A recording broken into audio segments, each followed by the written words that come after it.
Hello and welcome to another episode of the Future Hospitality Podcast. I'm your host, Jeremy Wells, joined today by co-host Dustin Myers. We are partners at Longitude Branding, a hospitality branding and experience design agency.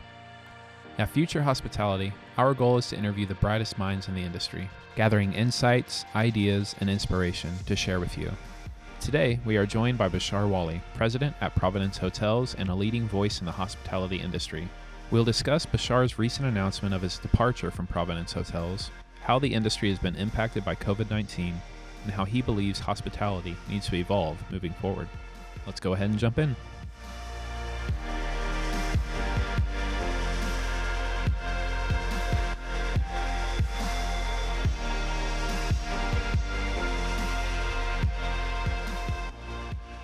So here we are. It is April 17th. Crazy times. And we just heard this week from Bashar Wali that he is departing Provenance. Bashar, I think this announcement came as a shock to a lot of people. Could you give us just a look at some of the events that led up to this decision this week? Yeah, I mean, really, this is not driven by any COVID related. This has been, I am a partner in the company and I've been here for a long time. And I just felt that our industry at large has sort of become a herd industry. We kind of all follow each other. And often my colleagues in the space are always sort of talking about the next thing. And truth be told, I've grown tired of the next thing because the next thing was always about things. You know, who can outdo the next guy? Who can throw more stuff against the wall to see what sticks?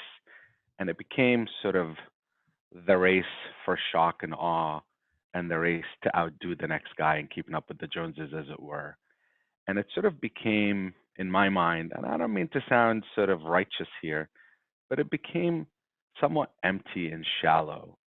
So as the race for the next thing continues, and I jokingly talk a lot lately about walking any hotel lobby today, and it's like an Amazon jungle in there because somebody decided let's put plants in the lobby, and the next person does more and more and more, and it's sort of what started as a good idea becomes silly and thematic and Disneylandish.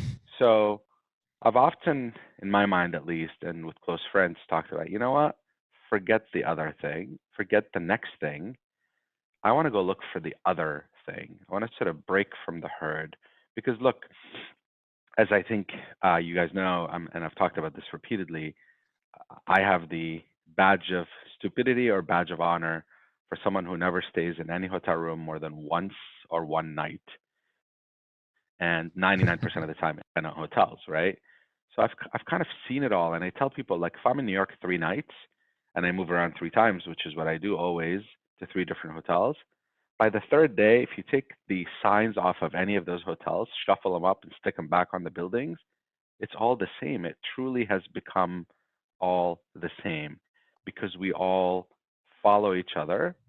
And I wrote a piece about sort of hoteliers being lemmings, those sort of rodents that when one jumps off the cliff, everybody jumps off the cliff to their own death. So again, I don't mean to sound righteous or pretend that I'm changing the world. I'm just in my own mind saying, you know what? It's time for the other thing, forget the next thing. And COVID clearly, look, for a road warrior through and through, you ground me for 2 weeks and my brain goes to places maybe it shouldn't go.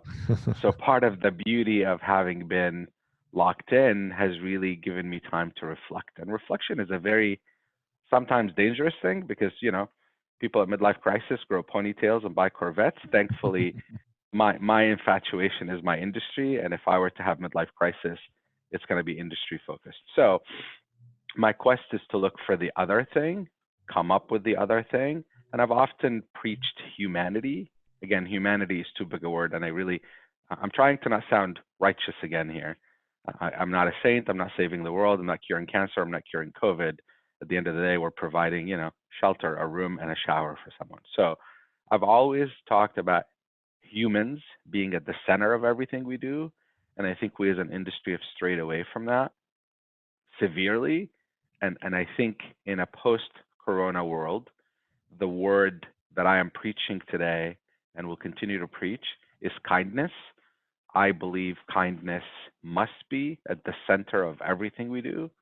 Kindness up to your boss, down to your employee, left to your coworker, family, friends, and strangers. Kindness is a powerful tool we humans have, and we've experienced it during this crisis because you've seen it and you've seen the value it brings to society, let alone to a business. So I really think the idea of kindness has to become central to everything we do. So my what Corona has done, it's really solidified my position and my view on this idea of trying to look for the other thing that's centered around humans. And I'm gonna try dying if it kills me. I want to make sure I do something. Hospitality runs through my veins, so I will not leave the space. I'm in this space. I remain a partner in this company and a friend, obviously, and I'm selfishly invested in its success. But clearly, it's been what I've done for the last decade plus, and I want to make sure it continues to thrive. But often kind of breaking away really brings fresh perspective, not to you, but also to the company and new ideas. So this is positive all around. It's friendly. I'm here for a while still, and will continue to be involved long term as an advisor. That's great.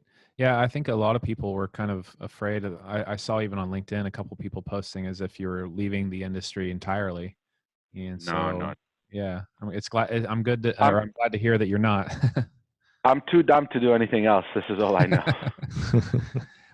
When do you, I mean, as far as how this came to be, I mean, you gave a great picture, I think, of, you know, the story leading up to now.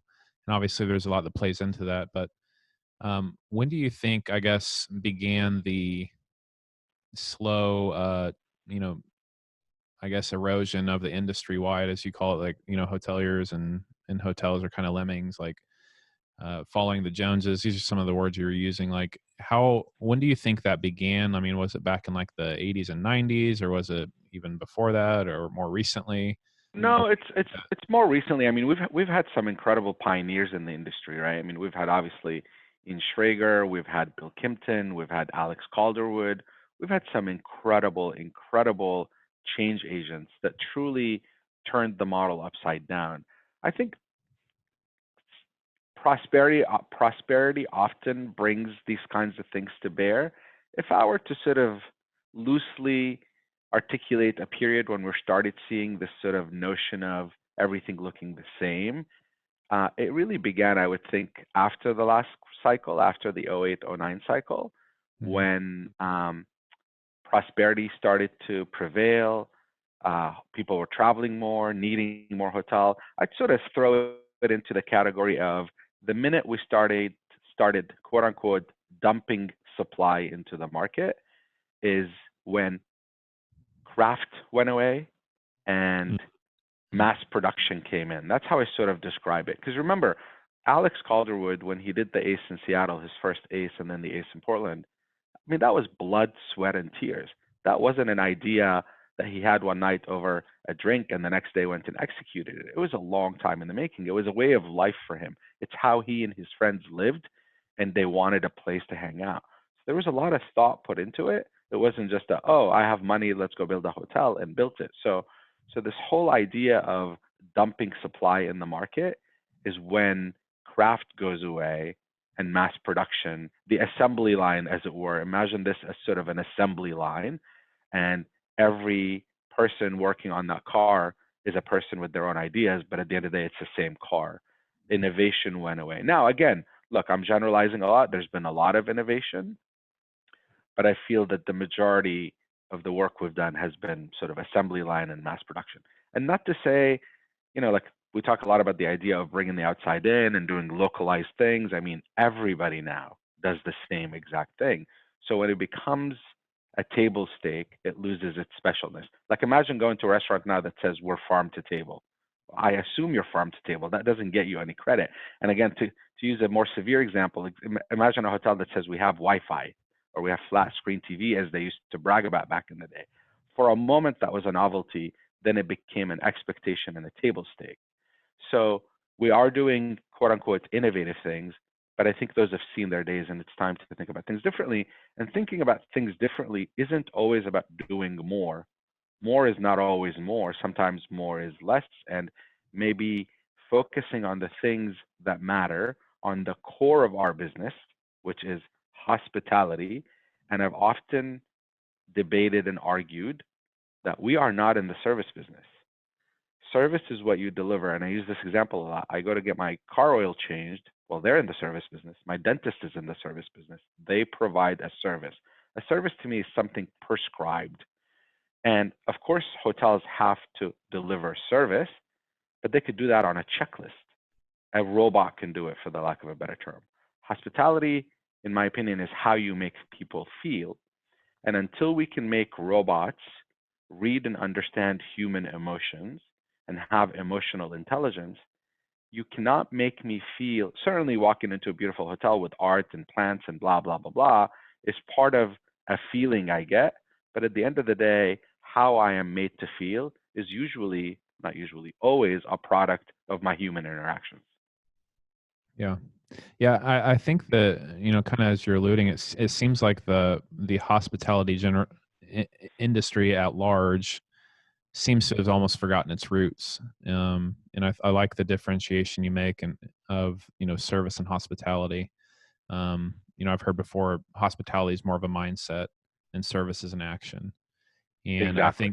I think like you're spot on. I think that, the industry needs to get back to what it really means, what the root of the word hospitality is and what that means. Exactly right. Now, Yeah. not to say that we don't need plants in the lobby and cool art and all. We want all that stuff because it's all part of creating a holistic experience. But a holistic experience without that feeling becomes just things. It's not a memory. The kind of marble used in the bathroom doesn't leave me with a memory of your place. It's the things that move me, and that's usually people, right? And people's action, not just people, because you could have terrible people, right, doing terrible things, ruining the experience. It really is about creating that warm feeling of hospitality. Yeah, and to your point, I think that we see this in many industries and really across multiple topics of just like waves of change, starting out with something different, revolutionary. Over time, other people and everyone else kind of catching up and trying to outdo each other. But as you've noted, this crisis is definitely going to be a marker in time where we kind of see what the next phase looks like, what creative ideas come out of this. And so I'm excited to just watch from you as a leader in the industry, um, what some of the positives that are going to come out of this will be. I And by the love, way, when we talk about creative ideas, thank you, you're very kind. I don't want someone to tell me, that they figured out a way to make sure the door handle is sanitary. That to me is right. a necessary thing, not a creative thing. I think again, how how we work as mechanically speaking, as a result of this time, that'll come in time, and you'll have authorities telling you how to do that, and health organizations telling you how to do that. How we as an industry react to how we make our people feel again in an age of uncertainty is far more important than having hand sanitizer at every door or figuring out how UV light can kill germs on something. To me, that's the mechanical part. That may make me feel safe, but it doesn't create a memory for me. And travel, if you don't want it to be a commodity, because at the end of the day, like I said early on, we are selling a bed and a shower. But if you truly want it to be more, the only way you win is if you make me go home and talk about my experience. If I don't, then you're a commodity. I needed a bed, you gave me a bed, end of conversation. So if you don't make to bring home with me to talk to someone about, you failed. Yeah, definitely. Bashar, I'm curious your thoughts. Obviously this, as a world and a nation, and the economy being impacted by this, fear has kind of crept into a lot of people's minds, just as a whole. consumers and travelers. How I like that you brought up, that the sanitation and operating procedures of your hotel um, are more of an expectation than just like some sort of delivery of hospitality. Um, and I think that I think I even heard like a few days ago there was someone that was making the um, making the point that they think that the sanitization of your hotel or your property is going to be some point of differentiation or positioning for a hotel, which I thought was kind of almost absurd, because I'm like, that's more of a, that should be expected by default by any property, any hotel, any public place that you're going, that it needs to be clean. But when you think about like, Maslow's hierarchy of needs, like that, the triangle where it has at the bottom, like there's the basic needs, food, water, warmth. There's the need of safety. And then it goes up from there to like, need of relationships, need of feeling prestige and accomplishment. Um, how I think right now as a nation, we're almost still kind of at that safety, like just feeling secure, feeling safe. How long do you think, and what's going to be the process of getting back to, I mean, are we going to get back to the feeling of prestige, or getting to the point where people are traveling, going to these more higher end luxury hotels, or is it going to be more of like affordable luxury or budget friendly hotels? What's that look like for an industry, for the hospitality industry, you think? Look, the completely agree and do not want to underestimate the power of fear. And there's a lot of fear right now. And fear is largely driven by the unknown, and there's a lot of unknowns right now. I have full trust in our scientific um, depth in this country, or the globe for that matter, and our ability to eventually come up with a vaccine for this thing. The minute there's a vaccine, conversation over. It's like any other major disease that we used to deal with, years ago, decades ago, centuries ago. Once there's a vaccine, I think this conversation changes completely. Meanwhile, clearly, feeling safe where you go becomes really important. And truth be told, sadly, most of it is optical. I mean, people forget about, like, pull out $1 out of your pocket and go test it for germs, right? I mean, there's a lot of things we deal with every single day, pre-corona, post-corona. You can't cleanse every dollar you have. You can't cleanse the air when you're walking behind someone on the street. We're not going to maintain physical distancing, by the way, is what it should be called. I've again recently sort of cried the blues about we should be doing more social gathering remotely, obviously, and doing physical distancing. But the idea that this would be the equivalent of me telling you, listen, we change our sheets, the beds are clean, feel free to come stay with us. I think in the immediate post-corona world, there has to be a standard of care that we all take to make you feel good. But to me, that should be the price of admission. Again, I shouldn't brag in the same token about my room being cleaned or your sheets being changed daily. I shouldn't brag that if you stay in my hotel, you're not going to catch a disease. That should become a standard. Early on, obviously, you have to demonstrate to people that in fact it is, and how and what you're doing about it. But really, there's nothing foolproof. Zero. It doesn't exist. It's not going to happen. So I think early on, for those that are more cautious than others, they will want the assurances that it is in fact safe.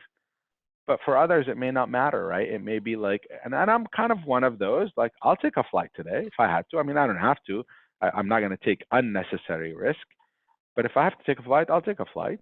So fundamentally, I think post-corona, for a little while, it's going to be slower, slower growth, and we as hoteliers are going to have to be in tune and sensitive to different people's needs. For someone like me, you don't need to tell me anything. I'm sort of going with it anyway. But for someone else, they may want the assurances that you are in fact doing the right things. But we shouldn't think of that as marketing ploys. We should truly think of it as, again, the price of admission. There's only one definition of clean. Your room is either clean or it is not, right? There isn't partly clean, mostly clean. It's clean or it's not clean. So from that perspective, I think you'll see a lot of people trying to capitalize on this as a marketing ploy. But I think we as an industry and a government has the burden of ensuring that folks are following the right protocols to ensure the public safety. Now, Yeah. how this changed post-corona madness, as it were, I think people for a while will be shell-shocked, right? Because this was so incredibly broad and deep. People will be shell-shocked. So I don't know that this will change one's mind about staying in a luxury hotel or a mid-scale hotel or a low-end hotel. I think obviously people have been hurt meaningfully financially, but I sort of view this thing as that I hope, this is the optimist in me, that we've pressed the pause button only. And when we hit play, it's going to move again. But some people, the alarmists are like, we've pressed up not only the stop button, we've ejected the CD, we've tossed it out the window. So I'm saying we've just pressed the pause button. So part of this, though, and I really want to hone in on this idea. A lot of these things are self-fulfilling prophecies, as Yeah. we know, right? So everyone I talk to, and I'm starting a movement that, you know what? If you know you are going to go to Chicago at the end of the year for something, to visit family or whatever, or if you know, having been cooped up for a while, you've got to move, whether it's drive or fly or whatever, go, first of all, enjoy the wonder and the joy of booking, looking for a hotel, perusing hotels, and booking. And in fact, book. And if we hoteliers are stupid enough to tie your hands with cancellation policies when you don't know any more than we know, hopefully we're all being flexible. But the minute you book, right, you've booked, you tell your friends you booked, your friends tell their friends they booked, and we hotel people start seeing that bookings are coming in, and all of a sudden we start feeling better, and our messages are better about, well, when are we going to open? Well, we're seeing activity in September. It looks like a really good month. We should be thinking about opening then or opening in July or whatever. So this idea of we as a society need to we don't need Trump to tell us that we're going to reopen. Let's create the economic engine movement one by one. Now, look, if it is unsafe to travel, well, you're not going to travel, right? But my point is, if we feel September is a good month and you know you're going to travel to Chicago in September, go book that room. What are you waiting for? Because I think that will unclog the engine and allow it to move. So I'm here telling everyone, please go book your dinner reservations, book your party, book your room, book your flight. And again, I'm calling on everyone in our space to be very flexible with people so that they're not worried about, oh, well, if I book, are they going to not let me cancel or make me pay a penalty, etc. If we're flexible, think about the power of that movement with people starting to book reservations and book airline reservations. It'll give confidence. We need confidence right now because we lack it severely. Yeah, I could not agree with you more. I think that, as you said, that can be a self-fulfilling prophecy, and the sooner that we show our support in this way, I think the stronger we will come out of this, and the sooner that we can all start to heal and move forward. And look, the facts are the facts. And again, someone who's lost a friend, a family member, a colleague is probably throwing up in their mouth listening to this right now. We're not underestimating the power of what's happened. 700 people a day are dying in New York. It is mind-blowing. It is heartbreaking. But I think, like everything else, this too shall pass. And I actually posted something on Instagram. The idea of right now, this looks like it is literally you are going through hell. But you take this period over your lifetime, and it's literally nothing but a blimp on the radar, right? I mean, you cannot let this singular incident destroy. I mean, look at what it's doing to the economy. Again, be safe, don't be stupid, don't risk your health or anyone else's for that matter. Follow the guidance. But if you can create some movement for the betterment of all, for the benefit of those that have been out of work, our industry has been decimated. I think it is our duty, if you are even remotely connected to this industry, I'm calling this our duty to go and book and create movement in our industry. Absolutely. Well, as you've expressed, this white space has given you some time to think and reflect and make plans, which I think is for us to get those opportunities off the road and just to think about where we're headed. What particular responsibility or mission do you see in front of yourself for making the hospitality industry more human, as you would say? I've been preaching this gospel for the last decade, basically, and I feel that I have not been practicing what I preach. I've not been walking the talk, not to the fullest extent. So this time has sort of forced me to say, I'm either going to be true to everything I say, because otherwise I don't want to be a hypocrite, or I'm not. So what it looks like post, and I'm not going to give away all my secrets right here, right now. I am really thinking about the only thing that I've used this often. So people say I've stayed now in Manhattan and Williamsburg in 204 different hotels. Okay, 204. I literally believe I hold the Guinness World Book of Records number on it. I haven't called them yet. I might have to, just for my ego, I suppose. But people say, what do you remember? What stands out? What stands out? And I've stayed from hostels to Baccarat and everything in between. I couldn't tell you what art was at Baccarat or what tile was at the Ludlow or what. I couldn't tell you any of that. So my answer to that question always is, I only remember when someone goes out of their way and genuinely gives a shit. Literally, that's it. It is such a low bar. Yet with 204 hotels, I'd be hard pressed to name more than one handful that have accomplished that. And what does that mean? Genuinely gave a shit. It means someone recognized my name when I walked through the door without having to look down, and didn't call me Mr. Wali, but literally called me by my name because they remembered our interaction. I had a problem that I came to you with that you couldn't solve, by the way, because not every problem can be solved by the poor guest services agent. But you pretended enough to convince me that you genuinely cared. Those are the things that stand out. And I think we as an industry have failed miserably. And this is not about ladies and gentlemen serving ladies and gentlemen, because that's a credo you read from a card. It's not true emotional intelligence. So I think figuring out, and it's very hard, it is very, very hard for a transient industry with people that come and go, figuring out how to create that. It's not training, because you can train me to be the absolute perfect service delivery person, following every step you convince me to follow from a checklist, and I could be the rudest person you've ever met or the coldest person you've ever met. But figuring out how to create, foster, and encourage an environment that celebrates the behavior, that warmth behavior, that sort of giving a shit behavior, for the lack of a better term, genuinely, I think that's a culture you create, and it's one of the hardest things we do. So if I had to say my magic secret formula, that's it. How we get there is a different conversation that requires a lot more than, again, a checklist or training or. Definitely. Well, I'm certainly looking forward. I know Dustin and I are excited to see what the future of hospitality looks like for you. I love your ethos and your mindset, and I think it's something that we all need a reminder on as well. Bashar, thank you so much for joining us. Please be safe. Thank you all. Bye. Thank you so much. I hope you enjoyed today's episode of Future Hospitality Podcast.